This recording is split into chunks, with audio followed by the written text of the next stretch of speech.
Atlantic City, New Jersey welcomes the fourth council meeting of an organization which is of major importance to the whole world. The United Nations Relief and Rehabilitation Administration, UNRRA, represented by 47 nations, convenes to solve the food famine which threatens more than 500 million people left destitute by war. President Truman's plea that Americans voluntarily share part of their food supply to help feed the many faced with starvation is applauded by UNRRA delegates from all parts of the world.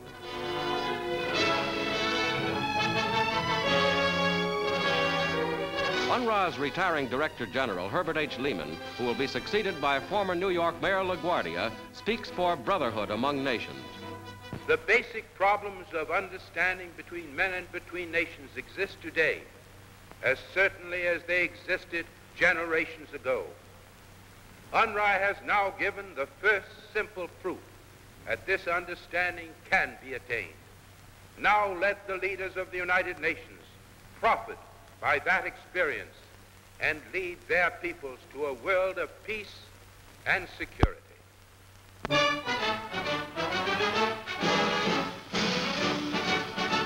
The United States Navy presents first pictures of its peacetime Mars flying boat, world's largest plane.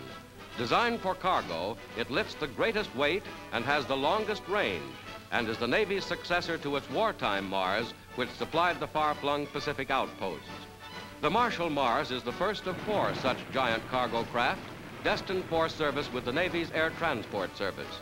They will all be named for islands wrested from the Japanese. 4 huge motors give the ship a top speed of over 200 miles an hour, fast for a seaplane. Her wingspan is 200 feet and her gross weight over 80 tons.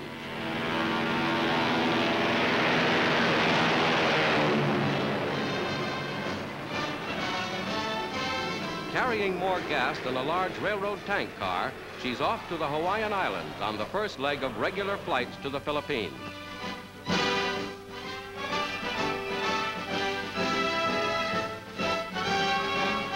Over San Francisco Bay, she gives a farewell salute to the famous Golden Gate Bridge.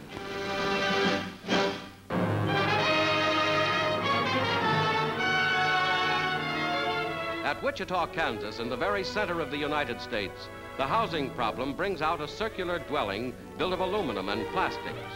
Instead of a foundation, this cornerless cottage is suspended from a central mast of stainless steel. The engineering principle, with the safety factor of a suspension bridge, permits new ideas like a revolving roof, which gives a complete change of air every 6 minutes. Using a model, the inventor shows how circular design makes the best use of floor space. Using new war-developed lightweight metals and prefabrication of parts by mass production, this home of living room, 2 bedrooms, 2 baths, and a kitchen can be economically produced and will contain a compact heating and air conditioning unit.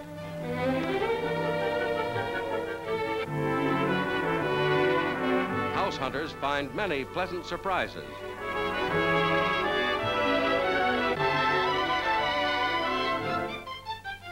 The clothes closet appears with a flick of the finger. And a built-in dust-proof hat rack. But most interesting of all is the conveyor belt linen closet. Recessed in the wall, the press of a button rotates the conveyor shelves. A roundhouse may seem strange, but in a housing shortage, people are giving attention to all new ideas.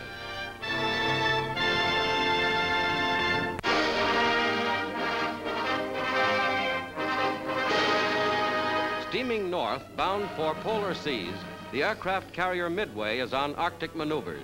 She has an escort of 3 destroyers, and a pipeline passed to the carrier refuels the small, short-range vessels.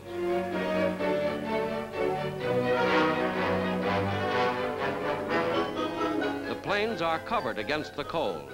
Masked against the bitter weather, the men experiment with protection for equipment in the far north. Hoses pump warm air into covered planes to keep motors from freezing.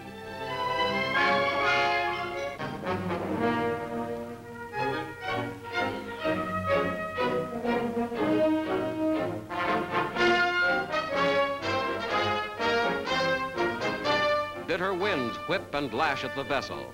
Frost and snow present a problem, and on deck the sailors test out the latest fashions for Arctic maneuvers.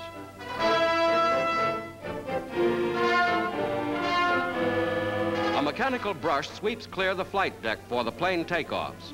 The propellers are turned over for a flight over the Arctic ice cap.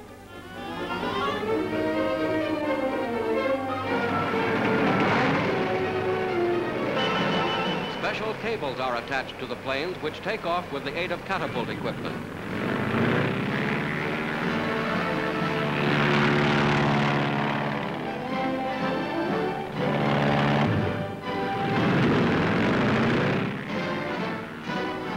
Headed into the wind, the carrier gives her planes every advantage for the hazardous takeoff.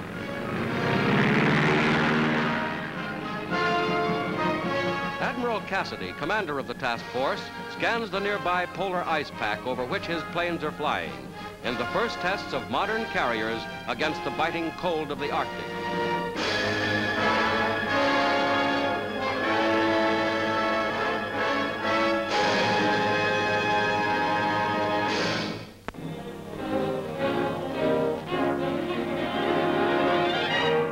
Trout spawning time in New Zealand.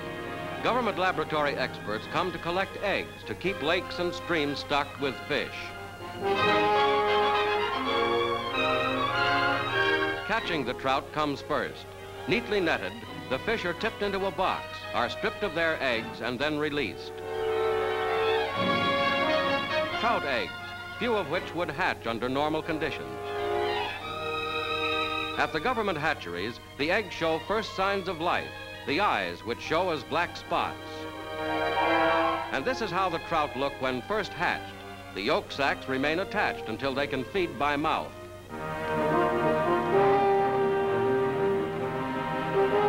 They take final form, each as long as a little finger, ready to start life in a fishing stream or lake to which they go in special cans, and they are poured out by the hundreds.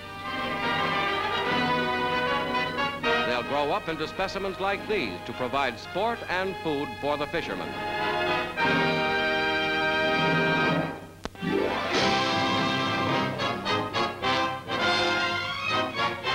At its temporary headquarters in Hunter College in New York City, the Security Council of the United Nations organization opens its session.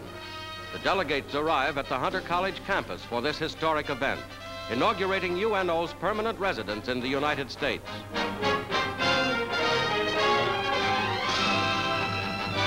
Dr. Kuo Tai-chi of China, acting Security Council Chairman, and Trigby Lee, Secretary General of UNO. More members of the Council meet the press. Andrei Gromyko, Soviet Ambassador to the United States, is joined by Henri Bonnet of France, United States delegates Titinius, and Sir Alexander Cadogan of England. The first major problem to be faced by the Security Council was the Russian-Iranian situation.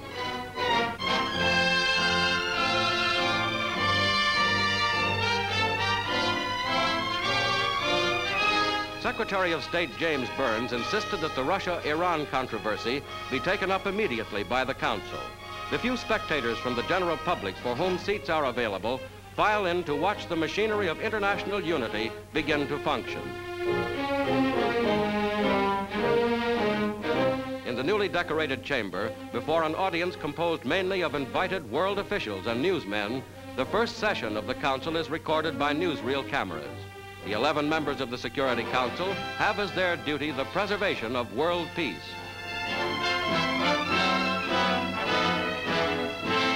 China's Dr. Kuo opens the meeting.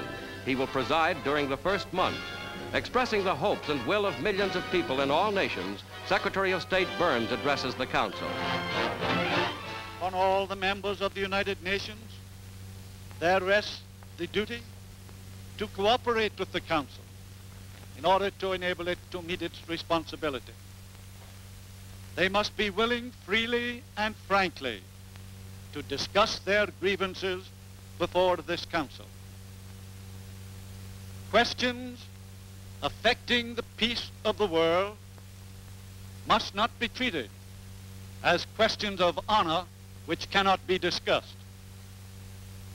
Questions of honor between individuals are no longer left to the ordeal of the duel. Questions of honor between nations can no longer be left to the ordeal of the battle. Now, we must live by the charter that is the road to peace. And the road to peace is the road the peoples of the world now want to travel.